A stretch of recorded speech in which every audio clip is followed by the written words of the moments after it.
This is Believing Buckeyes. I'm Brian Brownie with All-American cornerback Chimdi Chekwa. We got a special guest coming straight from Indianapolis, Indiana. We have Joe on the phone from our Believe Network. What's going on, Joe? Not much. Enjoying the combine. I'm not an All-American though. I don't know why. I was thinking you said that with Chimdi, and I'm like, man, I wish I could have something as awesome to in front leading into my name. Don't we all? Don't we all? But appreciate you guys having me though. Excited to talk about these Ohio State guys. Yeah. And so I'm gonna dive right into it. Obviously, we have I think the most guys in the nation, 15 guys. Ohio State have at the combine. Obviously, everyone wants a little bit of love of the national champion, man. I think that's just kind of how it goes. So far, I know you've only been there a day or so. Out of the guys you've seen that are Buckeyes, anyone who's been standing out and kind of making a name for themselves amongst the group? Yeah, we've got a lot more testing to come with most of the bigger name guys like Will Howard and TreVeyon Henderson and Quinshon Judkins. I think the conversations around them later on in the weekend are going to be interesting because they could fit highly in this class at their respective position groups. But the biggest Buckeye that has already caught my attention and a guy who I have been pushing heavily as somebody who could go in the back end of the first round is Tyleik Williams, the big defensive tackle. He is so physical on tape and he's so strong. And you see a natural athlete too. But when you put him out there against a lot of these other defensive tackles that were all expected to be great athletes, like we were expecting to see some dudes that were going to move really well. And he just looked so easy, man. Like he looked like a guy that just was so fluid and natural.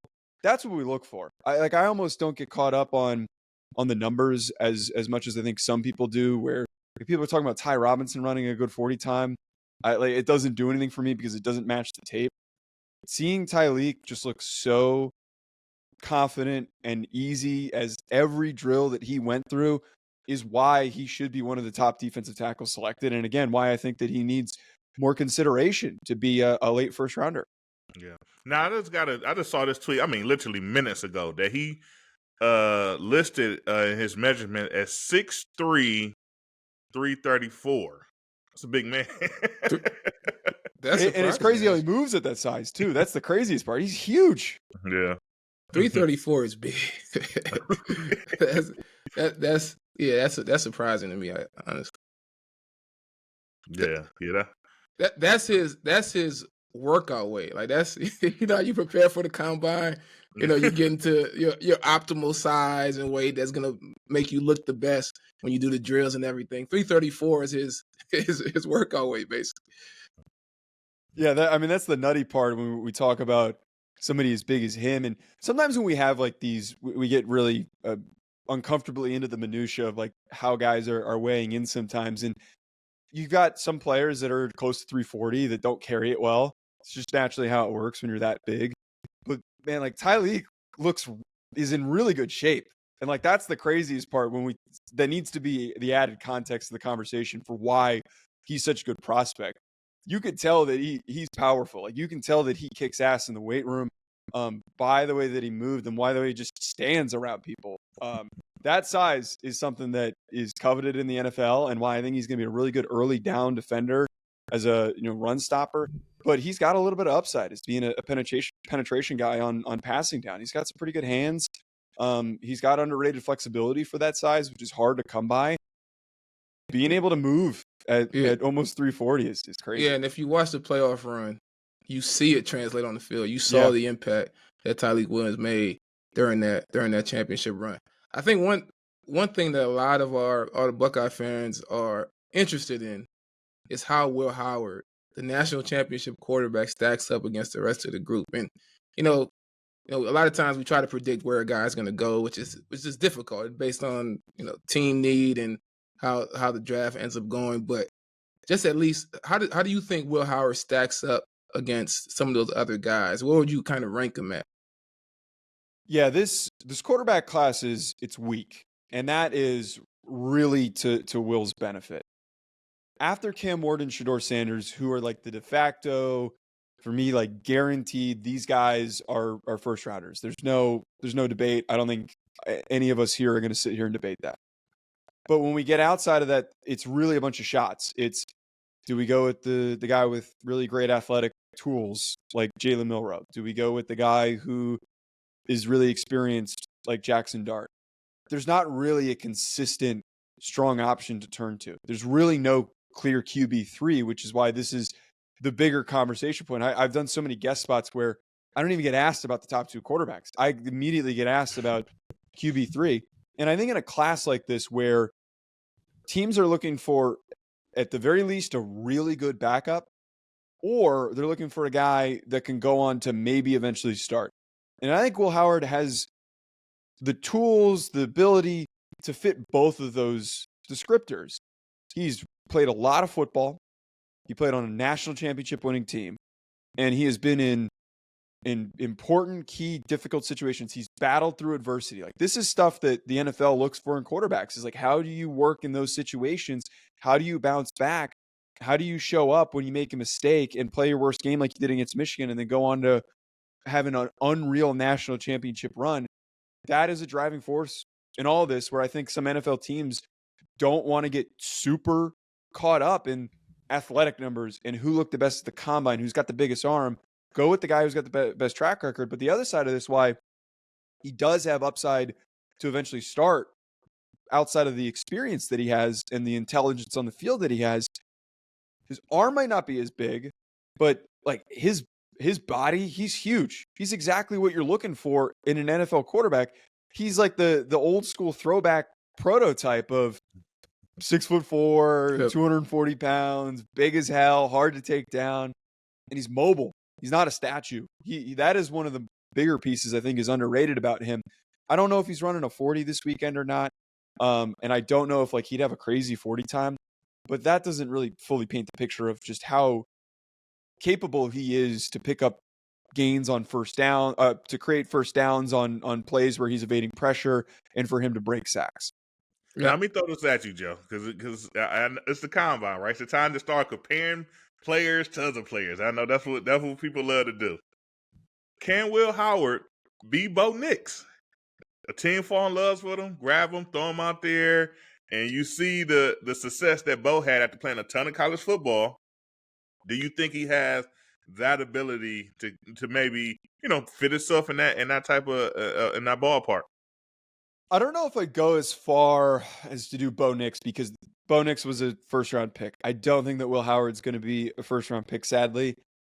But I think he could be, and this isn't a direct comparison in terms of tools, he could be Derek Carr, which is second-round, third-round pick. No expectation to start, but wows people in the preseason, and then eventually gets the opportunity to go out there and play and really show who he is. I think to your question, if he goes to a team, and I think that like where he would end up best succeeding, if he goes to a team with like an older veteran quarterback, Rams, good example. 37-year-old Matthew Stafford, if they bring him back, he's got a couple years left. Maybe he sits for a couple of years, and then eventually like, hey, let's give Will Howard a shot and see what he can do. Because there's already an established culture and roster, that would be where he would be best suited to succeed. And that's why Bo Nix succeeded, because he was on a team that had an elite defense and an amazing, one of the best play callers in the history of the NFL in Sean Payton. And like having that to lean on is why Bo Nix played so well. If Bo Nix went to, like if he went to the Commanders, like if we just like a really easy Commanders roster, it's not great. Jaden Daniels carried them. He boosted their level of play. So he needs the right circumstance like Bo Nix did. And I think if he did end up in a spot, I wouldn't be shocked if he goes on to be a starter. I do like the Derek Carr comparison. So Derek Carr, when the Raiders drafted Carr, I was a Raider. And what Derek Carr did immediately is he did a great job of really understanding how to pick up the offense. He was a good leader as a young player. To me, he didn't have the strongest arm, but he was a very accurate passer. I think Will Howard in the same way. You saw it during the Ohio State season. He had command of the huddle. He was able to change calls based on what the defense was giving them. That ability to walk into a football NFL locker room and be able to do that type of stuff right away, where a lot of guys coming from college are not going to be prepared to do that. I think that bodes well for him. I want to kind of shift to the defensive side of the ball for a second and kind of looking at the cornerbacks. So there's guys like Travis Hunter, who he's playing receiver or cornerback, I'm not sure which. Will Johnson out of Michigan. You got the cornerback out of Oregon. But we have a guy, Denzel Burke, another guy in Jordan Hancock. I'm just trying to get an idea of where those guys stack up amongst the group. Is this a strong group for cornerbacks this year? And where do you see those guys likely coming off the board? Overall, it's a tremendous defensive class. Corner's not one of the strongest defensive groups, but it's still like a really quality one. Denzel Burke is the most likely to get drafted earliest out of him and Hancock. I think Hancock's more of like a mid to late day 3 guy. Just having the championship pedigree and that background is always something that's coveted, like we were talking about with Howard. So maybe that boosts him a little bit. But Burke's interesting because he had a lot of buzz preseason. Yep. And there was a lot of recognition for him possibly being a first rounder even. And he didn't necessarily have a bad year. Like, I didn't think that Denzel Burke had a bad year. I think a lot of other guys elevated above him. I think that, like, Savon Ravel, his name's always trips me up because it's not pronounced the way that it's spelled. I still don't know how to say it, and I apologize if I'm saying it, Savon. No problem. I do it all the time. No problem. We need a pronunciation guide.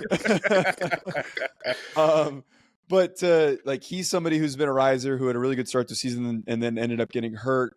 Like, Will Johnson's been a big driving name in this. Darian Porter from Iowa State. Like, there's all these guys that have just propped up ahead of him. Part of me wonders, like, that one bad Oregon game is like still in people's minds, and like maybe that's enough to drag him down, which I don't think it should. He, to me, though, in the right situation, in a zone-specific, zone-heavy scheme, I think he's going to be like fantastic. He is a good decision maker. He's a great tackler. He accelerates really quickly downhill. Maybe not as like really fluid and easy in coverage as somebody who you'd prefer in a man type system, but because maybe he's scheme specific, that's why he's driven down a little bit. I still think if like we're talking about one guy out of this Ohio State group that in 5 years is like, man, why weren't we talking about him more? Why is he such a good starter? Like, why didn't he go get drafted sooner? I think Burke could fit that description. Yeah, I agree with that. I think, when it comes to cornerback, no matter how strong, no matter what happens early on in the first round, once you hit the mid-second round and on, they just start flying off the board because teams need cornerback. So I expect Denzel Burke in that second round to be someone that is for sure looked at as a guy to pick up and add value to a team. So I wanted to talk a little bit, staying on the defense side of the ball. Obviously, we got 2 pass rushers there. We got JT and we also got Jack Sawyer.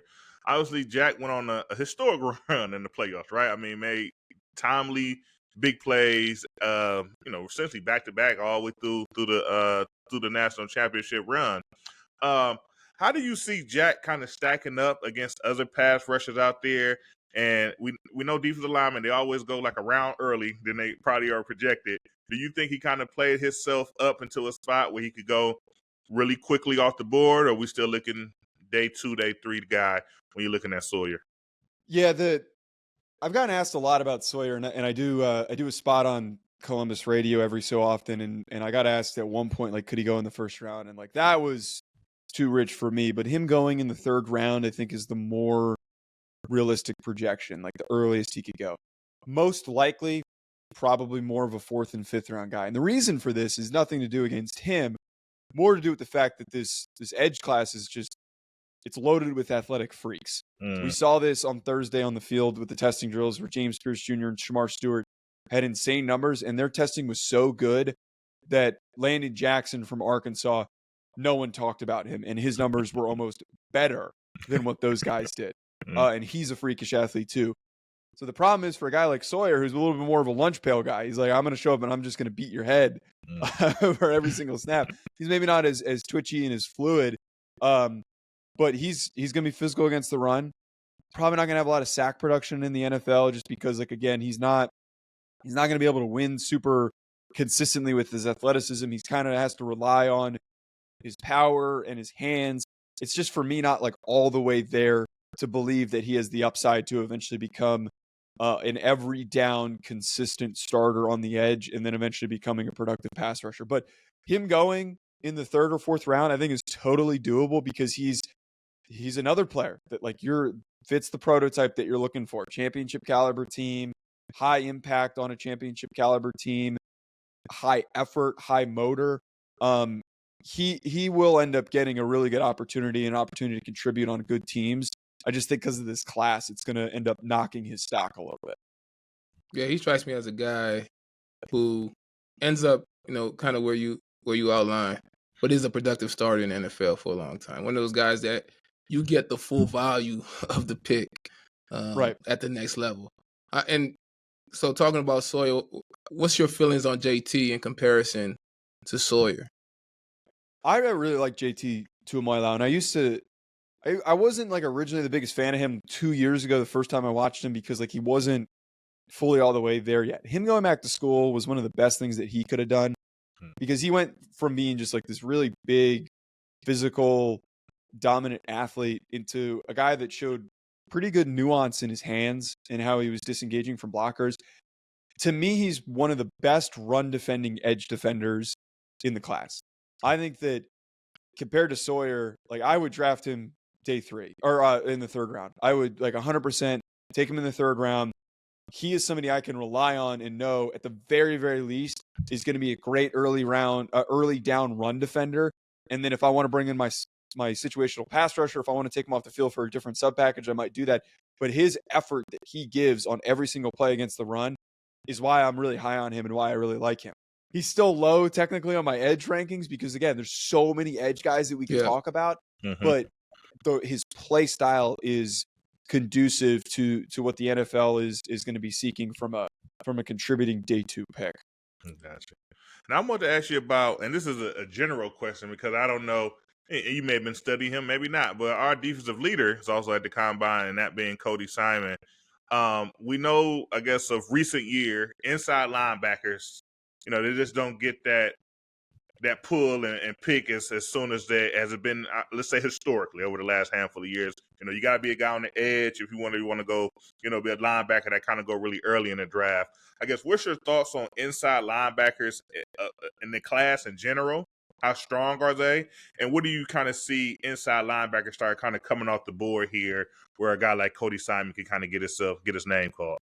Yeah, this inside linebacker class is led by 2 guys that are really premier athletes and are like really productive guys in their final years. It's Jahad Campbell from Alabama and Demetrius Knight from South Carolina, who both tested really well, both ran really good 40s, looked awesome on the field.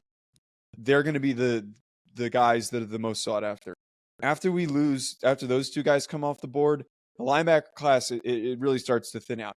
I was listening to, I think it was the Athletics NFL show, and they were talking about, I think it was Jordan Rodriguez who was talking about Sean McVay's philosophy for linebackers. And I think it's how a lot of NFL teams are looking at this, is where they're not going to spend premier picks. Instead, they're going to go after guys like Cody Simon, who he's not going to wow you like really athletically. Like he's not going to like really wow you on tape, but you take him on day 3 and you get him on the field and he contributes.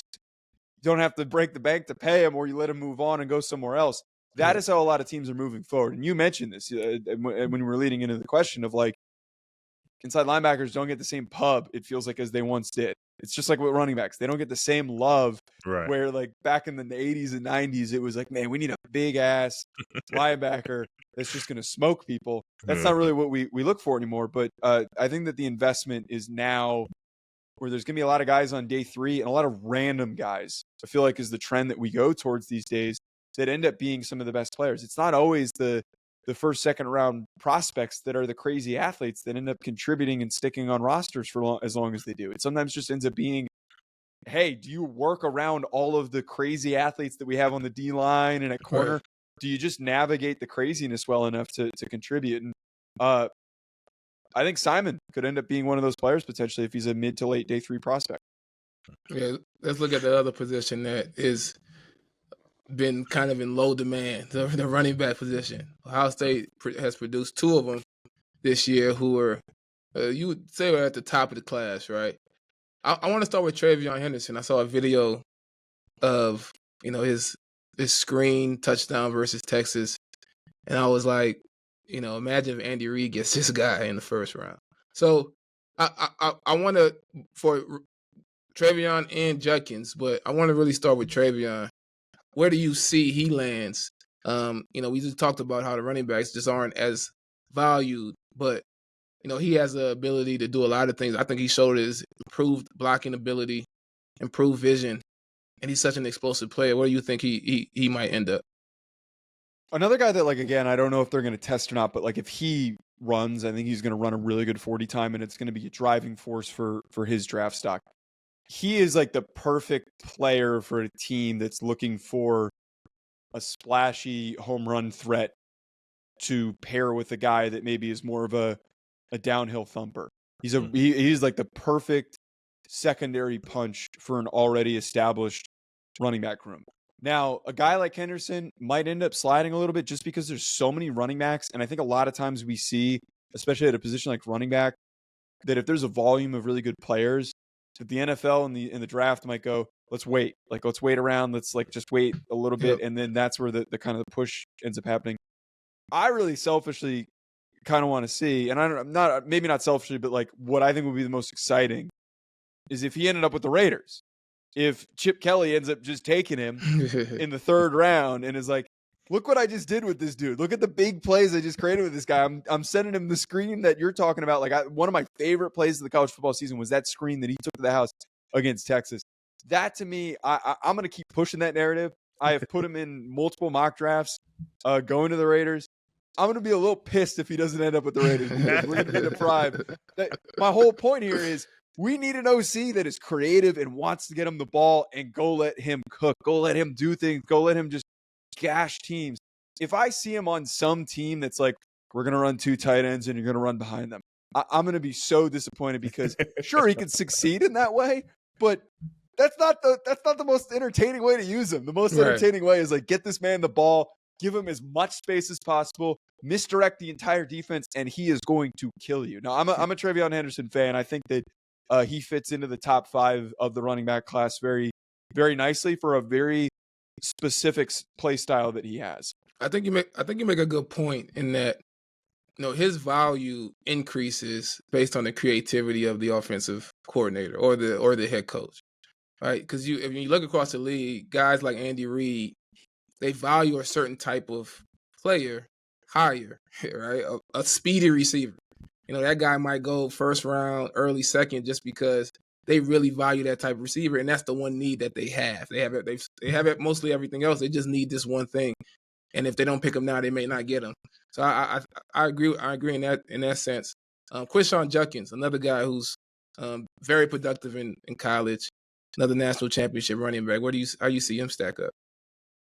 He also fits as like a day 2 guy for me, and it's really funny, like knowing they were a perfect pairing, TreVeyon Henderson and Quinshon Judkins, because for what I was just talking about, like what Henderson needs to see is be the second, the yin to the yang of a guy who's very physical, and that was what Quinshon Judkins was. He was the physical guy who doesn't really have like that true second gear to like really separate. There are times on tape, and it even happened in the national championship game where he gets the big open lane and then somebody catches him, which isn't a bad thing. It's just not like who he is. He's gonna run through your face like that. That's what he's gonna try to do. He's big enough and he's strong enough to do that.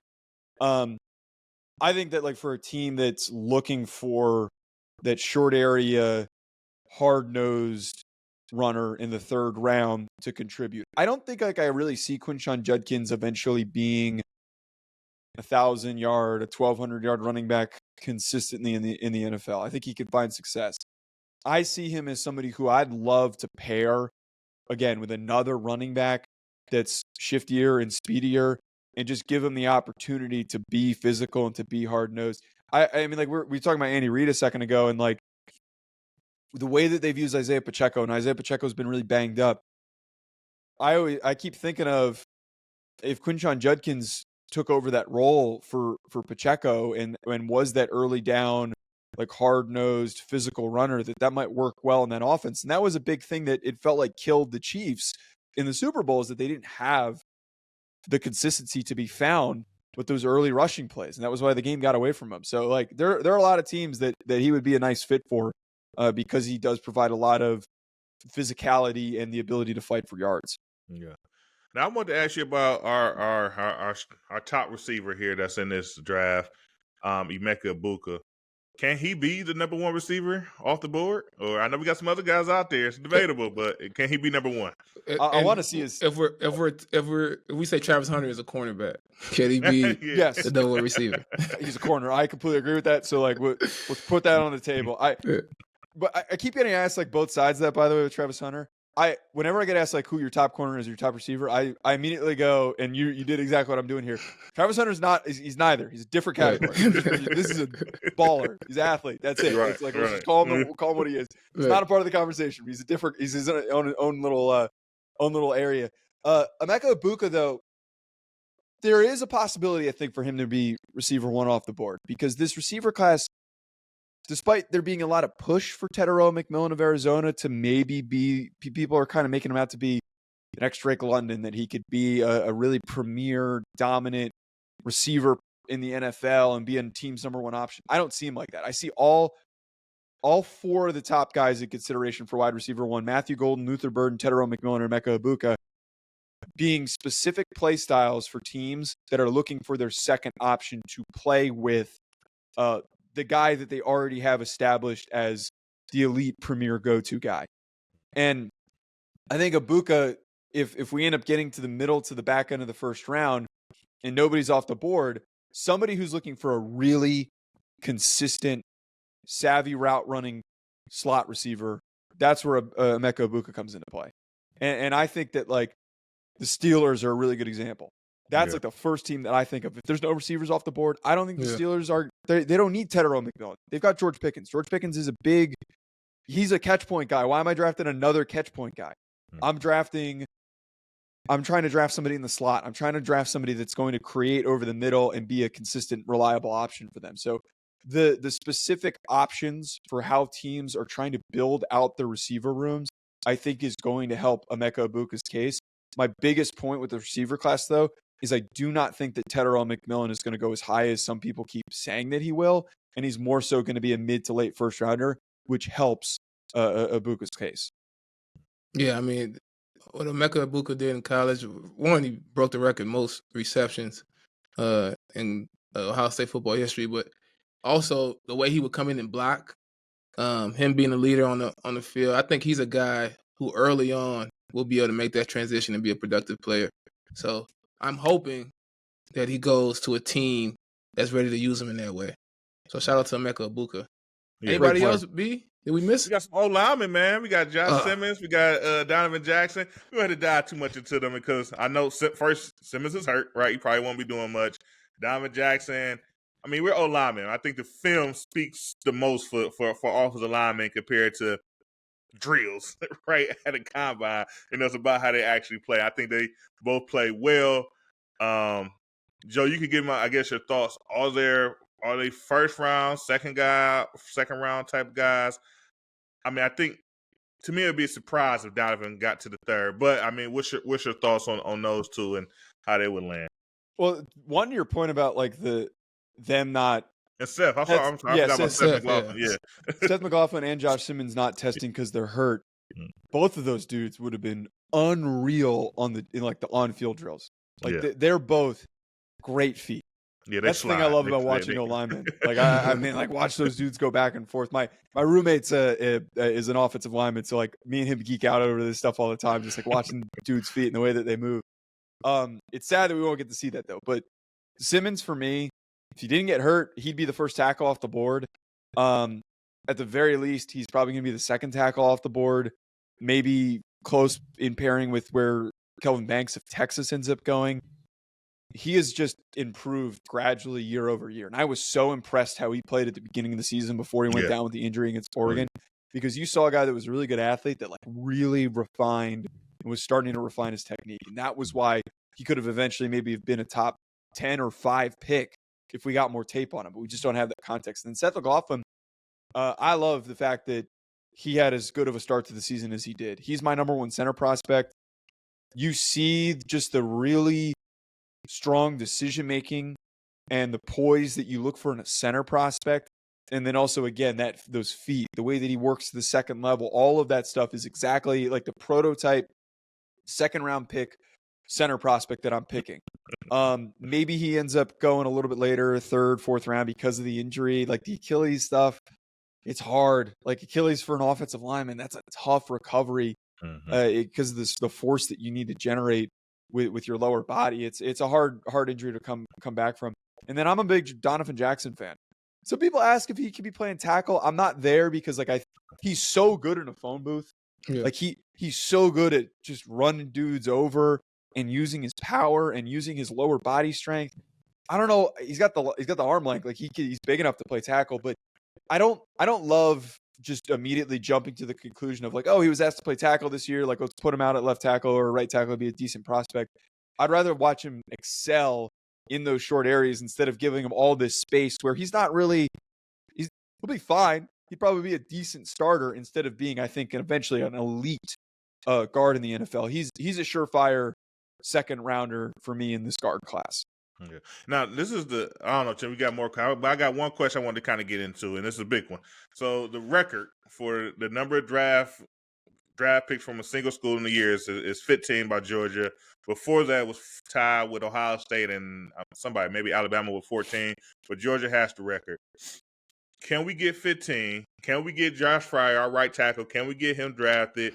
Do you think we could tie that record this season of getting 15 guys drafted in one draft?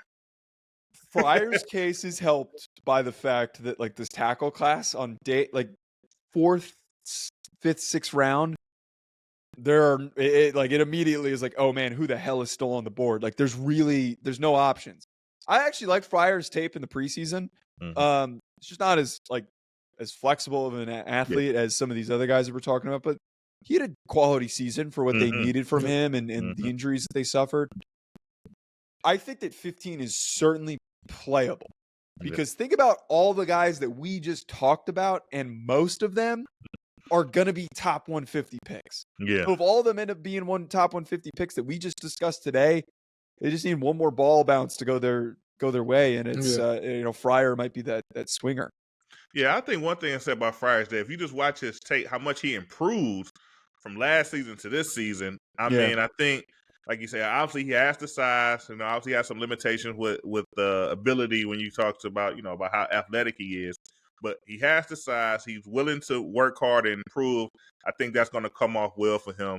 And I think somebody would get a steal for him at a late pick as a solid Buckeye to add to the roster. Yeah. A national champion Buckeye to add to the roster. Yeah, of course. I don't want to miss this guy, Lathan Ransom, in those safeties. I don't know who all the safeties are in there. Is Watts. Malachi Starks is the big name at the top, and then Nick Emenwari from South Carolina is also like a big riser throughout this process because he's a really good athlete. But Ransom's another underrated player that I think gets forgotten in this class, who coming into the season had really strong recognition by the draft community in the NFL. Like he's the guy that like I would love to have like play in the box. Like I think that he shows on tape that he's somebody that I don't have to take off the field, that I can use in almost any circumstance. He's not specific to certain situations that like, oh man, like we can't trust his tackling. Like he's a really strong tackler. I think he's effective enough and sturdy enough in coverage that he's reliable there. He deserves more recognition, especially in a year like the safety class. Like outside the guys I just mentioned, it does really start to. There's a lot of position groups that thin out really quickly, and safety is one of them. So that will help Ransom's case. Yeah. And I think, we really touched everybody. I think everybody said maybe Jordan Hancock in the nickel, right? Yeah, we hit on everybody. I got one last question. Do we have any specialists, like kickers or anything? I don't even know. Not our specialist. So I got one question. I'm curious. Is Shador Sanders to the Browns a sure thing? Is that what we expect? I hope not for Shador Sanders' sake. Like I don't know how much you guys are. The Browns Be careful here. I'm sorry, guys.